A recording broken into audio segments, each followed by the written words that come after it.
So hello and welcome दोस्तों। बात करेंगे जूनियर 20 के ETF के बारे में, जो कि निफ्टी नेक्स्ट 50 के नाम से भी जाना जाता है। तो बात करेंगे इस ETF के बारे में। वीडियो को शुरू करने से पहले दोस्तों हम आपसे एक रिक्वेस्ट करना चाहेंगे, अगर आप चैनल पे पहली बार विजिट कर रहे हैं तो चैनल को सब्सक्राइब और बेल आइकन को ऑन जरूर कर दीजिएगा। इससे आपको इस चैनल से लेटेस्ट वीडियो जो भी आएंगे आपको सबसे पहले मिलते रहेंगे। तो चलिए दोस्तों वापस से आते हैं अपने टॉपिक पे विदाउट टाइम वेस्ट किए हुए। तो देख पा रहे होंगे दोस्तों, इस ETF का प्राइस फ्राइडे के दिन जो क्लोजिंग हमें देखने को मिली है वो है 488 रुपीज़ के अराउंड, और लगभग फ्लैट क्लोजिंग देखने को मिली है फ्राइडे के दिन।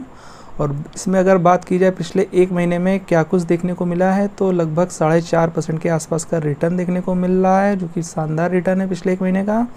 और अगर बात की जाए पिछले 6 महीने का, तो यहाँ भी आपको बहुत ही अच्छे रिटर्न देखने को मिल रहे हैं, जो कि अराउंड 22.67% के रिटर्न देखने को मिल रहे हैं, जो कि एक बहुत ही शानदार रिटर्न है पिछले 6 महीने में।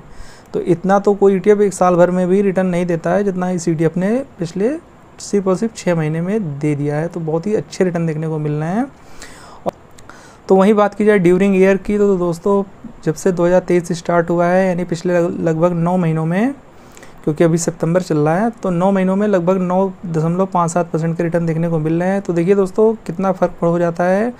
सो इससे ये पता चलता है इट्स ऑल अबाउट टाइमिंग दोस्तों, कि 6 महीने में आपको यहाँ 22% के रिटर्न देखने को मिल रहे हैं, वहीं लास्ट 9 मंथ्स में आपको सिर्फ और सिर्फ 9% के रिटर्न देखने को मिल रहे हैं। तो दोस्तों टाइमिंग बहुत ही इंपॉर्टेंट होती है। अगर आप स्विंग ट्रेडर हैं तो टाइमिंग बहुत ही इंपॉर्टेंट होती है कि आप किस जगह पे बाय कर रहे हैं और किस जगह पे सेल कर रहे हैं। तो इससे तो आपको ये देखने को मिल ही गया होगा। तो चलिए दोस्तों बात कर लेते हैं कि इसमें क्या कुछ खास देखने को मिल रहा है। तो सबसे पहले बात कर लें इसके पोर्टफोलियो की, जो कि निफ्टी नेक्स्ट 50 का ETF है ये।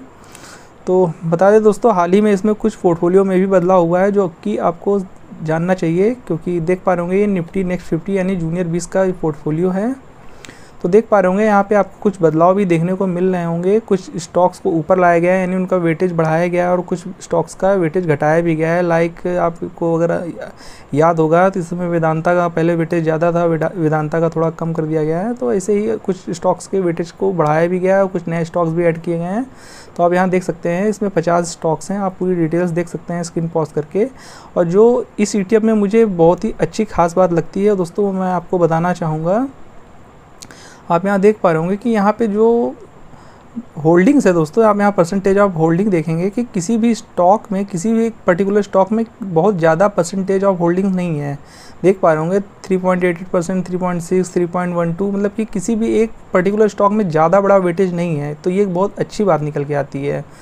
तो जैसे कि अदर ETF हैं, जैसे कि बैंक 20 या निफ्टी 50, तो उसमें क्या होता है कि एक ही दो स्टॉक में बहुत ज़्यादा वेटेज है। लाइक बैंक 20 की बात कर ले जाए तो एक ही स्टॉक में, लाइक HDFC बैंक में ही आपको 25-26% का वेटेज देखने को मिल जाता है सिर्फ एक स्टॉक में। और ICICI बैंक में फिर 25-24% उसमें भी है। तो मतलब 2 स्टॉक में ही 50% वेटेज हो जाता है। वैसे ही IT20 में भी हो जाता है कि इन्फोसिस और TCS का वेटेज बहुत ज़्यादा है, उसमें लगभग 50% के आसपास।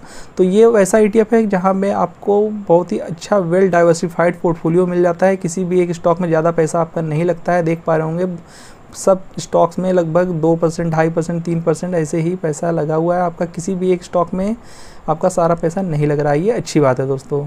तो इस तरह से आपका पोर्टफोलियो है बहुत ही वेल डाइवर्सिफाइड हो जाता है। और वहीं अगर हम इसकी सेक्टरल की बात की जाए कि इसमें कौन कौन से सेक्टर कवर हो जाते हैं दोस्तों, तो जैसा कि आप यहाँ देख सकते हैं निफ्टी नेक्स्ट 50 का ही पोर्टफोलियो है।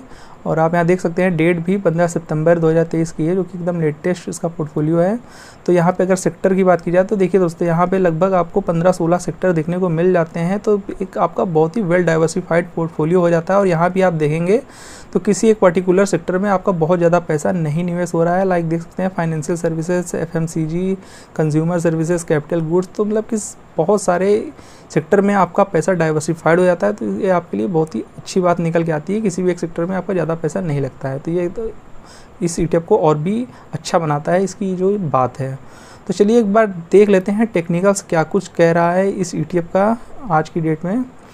तो देखिए दोस्तों, जैसा कि आपको तो पता ही होगा, इस ETF ने हाल ही में अपना जो इसका ऑल टाइम हाई था उसे ब्रेक किया है, जो कि आप ऊपर वाली रेड लाइन को देख पा रहे होंगे, जो कि लगभग आप अगर बात बताऊं तो लगभग 480 के आसपास इसका प्रीवियस हाई था, जो कि अभी इसने हाल ही में ब्रेक कर दिया है। और इस समय जो चल रहा है लगभग 488 के अराउंड पे क्लोजिंग दी है और इसने अभी हाल ही में 495 के आसपास भी ये गया था।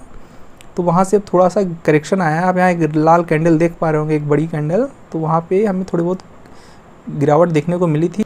पर दोस्तों जो अच्छी बात हमें देखने को मिल रही है वो ये है कि जो ये ब्लू लाइन आप देख रहे हैं ये 14 डेज मूविंग एवरेज की है और अभी ये ETF उसके ऊपर ट्रेड कर रहा है। तो ये फ़िलहाल अच्छे संकेत है। तो जब तक ये ETF अभी 14 डेज़ के मूविंग एवरेज के ऊपर ट्रेड कर रहा है तब तक आप इसे बुलिश समझ सकते हैं, तेज़ी बनी रह सकती है। पर इन केस अगर इसे ब्रेक करके नीचे आता है तो आपको थोड़ी बहुत गिरावट भी देखने को मिल सकती है। पर जैसा कि हमने बताया है शॉर्ट टर्म में इसने अच्छा खासा रिटर्न अपने निवेशकों को दिया है। पिछले 6 महीने में 22% से ज़्यादा के रिटर्न निकाल के दिए हैं। और हमने आपको जब पहली बार इस पे वीडियो कवर की थी इस ETF पे, तो उस समय इस ETF का प्राइस लगभग 400 के आसपास ही था, लाइक 398 399 ऐसे ही उसका प्राइस था जिस समय हमने इस पर पहली बार कवरिंग की थी इस ETF पे। तो जिन लोगों ने वहाँ पे इस ETF पे अपनी पोजीशन ली होगी तो नो डाउट उन्हें आज की डेट में बहुत ही शानदार रिटर्न देखने को मिले होंगे। फिर चाहे आपने स्विंग ट्रेडिंग पर्पस के लिए अपनी पोजीशन बनाई थी या फिर लॉन्ग टर्म निवेश पर्पस के लिए, आपको इसमें प्रॉफिट हुआ ही हुआ होगा। तो बात की जाए दोस्तों कि अब आने वाले टाइम में इसमें आपको क्या कुछ देखने को मिल सकता है। तो देखिए दोस्तों, पिछले शॉर्ट पीरियड में 6 महीने में रिटर्न तो इसमें बना ही बना है, आपका बहुत ही शानदार रिटर्न देखने को मिला है।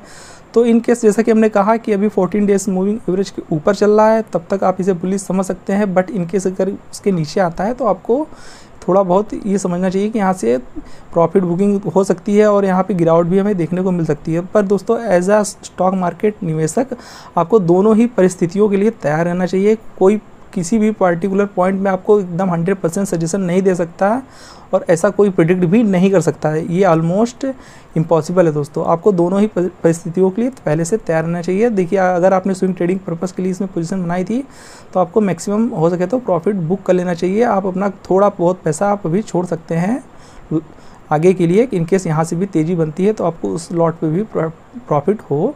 बाकी आप हो सके तो अपना ज़्यादातर पैसा आप प्रॉफिट बुक कर सकते हैं, क्योंकि दोस्तों जैसा कि आपको पता ही होगा निफ्टी 50 में भी अभी लगभग ऑल टाइम हाई पे ही ट्रेड हो रहा है। अभी हाल ही में निफ्टी 50 ने 20,000 के लेवल को क्रॉस किया है। तो ये बहुत ही बड़ी तेज़ी है पिछले कुछ शॉर्ट पीरियड में।